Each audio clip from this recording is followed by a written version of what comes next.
welcome to the show.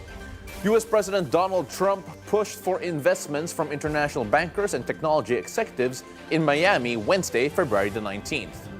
Saudi Arabia's Foreign Wealth Fund organized the event where the U.S. president promised to protect investors as long as they put their money into businesses in the country.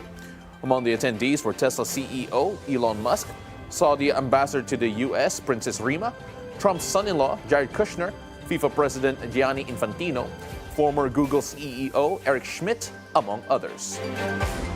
One day very soon our country will have the greatest economy in the history of the world because we once again have a president who puts America first, and we put America first, and your country should put your country first. But in the end, we want America first, and when it's all beautiful, which it's going to be pretty soon, we want to help other countries, and you want to help other countries. But you know, I tell your leaders, and some of the leaders are in this room right now, you got to put your country first. Whether it's Saudi Arabia, whether it's something else, you got to put your country first. But we're going to have plenty left over to help others also. As long as you invest in America, build in America, and hire in America, that means that I'm fighting for you. Meanwhile, with prices of basic commodities expected to go up further, a 6-day survey by Reuters and independent marketing research company Ipsos showed a slight decline in U.S. President Donald Trump's approval rating. Americans seem particularly worried that the U.S. leader's aggressive protectionism will cause more hardship than relief. The survey showed a slight decrease in approval with a rating of 44% compared to 47% in January when Trump had just returned to the White House. Yeah, I mean, I think he promised a lot, and then when he got into office, he took away diversity, groceries went up, there's now more policing going on, immigration, people are living in a lot more fear than what was promised. This was, you know, he promised the world, and instead people are now walking on eggshells, it feels like. What's telling, however, is the rise in disapproval from 41% in January to 51% as of February 18. Trump imposed those tariffs. He said it was going to be a little pain, and you notice some of the prices going up, food prices going up. He did make those promises that food prices would go down before he entered office, and now he's switched over and said that, well, it's going to be a little pain, and it's hard to bring food prices down. So it's hard to believe what people are saying. It seems like to me that some politicians and businessmen / politicians will say anything to get in the Oval Office, and once they're there, they never seldomly keep their promises. So that's the deal. Inflation played a key part in the respondents' replies, as many show signs of disappointment at the top Republican's performance on the nagging economic issue. Many have begun to link his aggressive tariffication policies and the constant threat of deportation to the rising prices. Other aspects of his agenda also put upward pressure on prices. For instance, deporting large parts of the labor force will make labor more scarce, which can raise wages and lead to inflationary pressures. A loud local state versus federal dispute might impact the next polling for approval ratings. New York State officials are adamant about keeping control of their city, even as the federal government are moving in to take over. Point of contention is the congestion toll that the city collects from road users. Aside from discouraging the use of private vehicles on the busy streets, the policy was expected to bring in $500 million in its first year, partly pegged for the maintenance and upgrade of the city's aging public transportation system. The congestion fee has so far significantly reduced the number of vehicles entering the Manhattan Central Business District. U.S. President Donald Trump, however, is canceling federal approval of New York City's congestion pricing program, claiming that it is an added burden for the working class. Some motorists agree, but some are ambivalent about the options. It's a catch-22, right? Because then you're stuck with traffic, but it's easier on your pocket. New York's Metropolitan Transport Authority and a New York Bridge Authority quickly sued to block the federal move. New York officials say they are ready for the impeding legal combat. I don't care if you love congestion pricing or hate it. This is an attack on our sovereign identity, our independence from Washington. And this is... We are a nation We are a nation of states. This is what we fought for. Feels like the commuters of our city and our region are now the roadkill on Donald Trump's revenge tour against New York. And I have to say this to Secretary of Transportation Sean Duffy. It's not the real world, Sean. It's real life for New Yorkers, and don't you forget that. So, we're in fight mode. Within seconds of us getting this notification, our MTA was prepared. We knew this could come. Filed a lawsuit within minutes. I'm very confident we'll be successful. Business and economy news from around the country in a moment. Newsfeed Business will be back. Stay with us on BNC.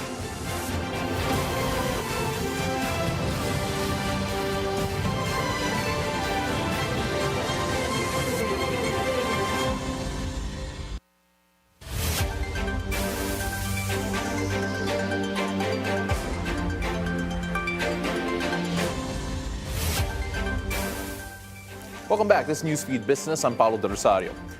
Mining group Chambers of Mines of the Philippines warned the public that the proposed export ban of raw minerals, may backfire on the country. Attorney Mike Toledo, the group's president and chief executive officer, told Bilyonaryo news channels Follow the Money that the bill could affect the demand of nickel from the Philippines. The Senate previously approved the bill banning the export of raw minerals, aiming to develop local industries, creating higher value goods and generate more jobs, among others. Definitely, it will affect the global supply chain, for example, because the Philippines right now is the #2 supplier of nickel, albeit, as mentioned earlier, of a lesser quality than that of Indonesia. So an export ban definitely will have an impact on the demand for Philippine nickel, and then of course, obviously, the ability of the Philippines to supply because of the ban, and at the same time, it will also disrupt to a certain extent the value chain on this particular commodity. Mm-hmm. Attorney Toledo also underscored the importance of mining to fight climate change. You know, for the longest time, mining has always been the poster boy, the bad boy, for allegedly destroying the environment because of how we operate. But the sad part is, most of the big mining companies are responsible. And the reality is, mining now is the most indispensable industry in the fight for climate change. Because you need nickel, you need copper, and you need the other rare minerals in order to come up with solar panels, batteries, electronic vehicles. So now, even the environmentalists are saying that, hey, wait a minute, let's take a look at this. But at the end of the day, for as long as it is sustainable, it is responsible, and then it is done in due recognition of the areas where we operate, then mining must be allowed to flourish. And TSM, as you mentioned, is one of the ways to ensure that mining is done responsibly. In relation to that, the Department of Finance signed a memorandum of agreement this morning with the industries pertaining to the extraction of minerals. We have Sujin Kim on the line for more details. Sujin. Yes, Paolo, after 12 years of negotiations, the Finance Department and the National Commission on Indigenous Peoples signed a memorandum of understanding to ensure the transparent and fair distribution of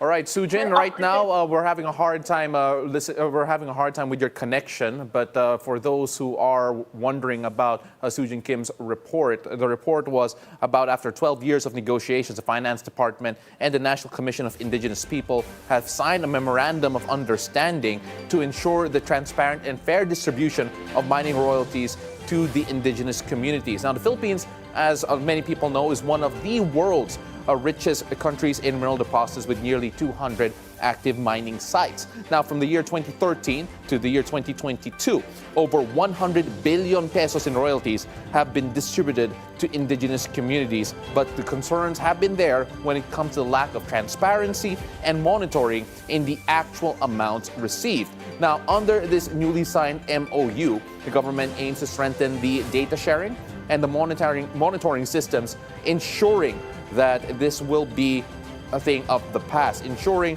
that there will be a more transparency with regard to actual amounts received. Now, experts say the new transparency framework will strengthen the Philippines' position as a responsible mining destination and encourage more foreign investments in the sector. Government maintains that this agreement will empower indigenous communities to take a more active role in the monitoring of mining revenues, ensuring that the country's natural resources benefit all Filipinos and not just a select few. Of course, question still remains when it comes to the reaction of the indigenous peoples themselves, and of course, how much windfall will they get more out of this deal? More on that as the day progresses. Now, moving on. The presidential ban on POGOs may yet earn the country billions of pesos, according to estimates of the presidential Anti-Organized Crime Commission. Seized properties from closed businesses of the Philippine offshore gaming operators are estimated to be worth between 20 to 30 billion pesos. Law enforcement linked to POGOs to illegal activities. President Bongbong Marcos likewise cited their social costs in his third State of the Nation address last year. He then ordered them barred from further conducting business. POGO workers and operators were ordered to downgrade their visa and leave the country. The mass evacuation left billions in assets for government appropriation. Chinese nationals found in scam-running compounds on the Thai-Myanmar border have been repatriated. The Chinese nationals were transferred from 2 buses to a China Southern Airlines plane in Mae Sot, Thailand. The United Nations reports that hundreds of thousands of people have been trafficked by criminal gangs and forced to work in such compounds across Southeast Asia. These centers have faced renewed scrutiny following the rescue and return of Chinese actor Wang Xing, who was abducted in Thailand under the pretense of a job offer. 12 Filipinos were rescued from these compounds. They endured physical abuse and were subjected to harsh working conditions. The Department of Migrant Workers provided them with immediate assistance upon their return to the Philippines. Market News is up next. Newsfeed Business will be back. Stay with us here on BNC.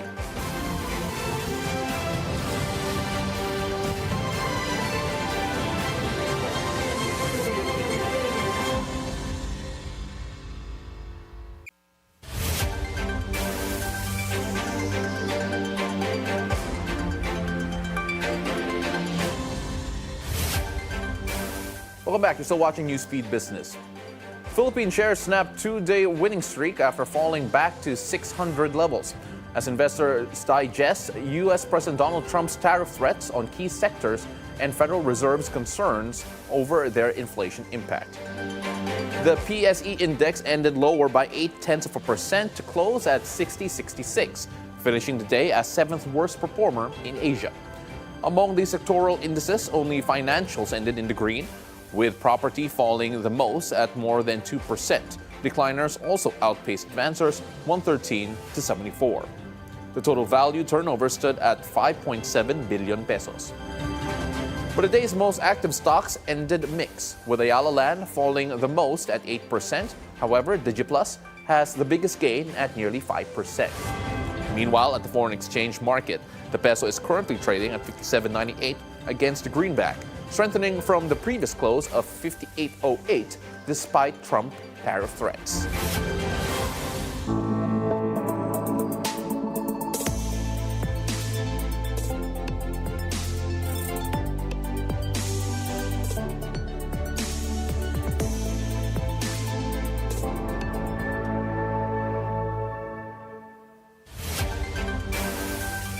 And that's a wrap for today's Newsfeed Business. Thanks for making us your daily source of financial insights. For Rain Musgi, I'm Paolo del Rosario. Join us again tomorrow as we bring you the stories that help you plan your next big, bold moves in business. Only here on the Bilyonaryo News Channel. Follow the Money is next at 4:30. See you then.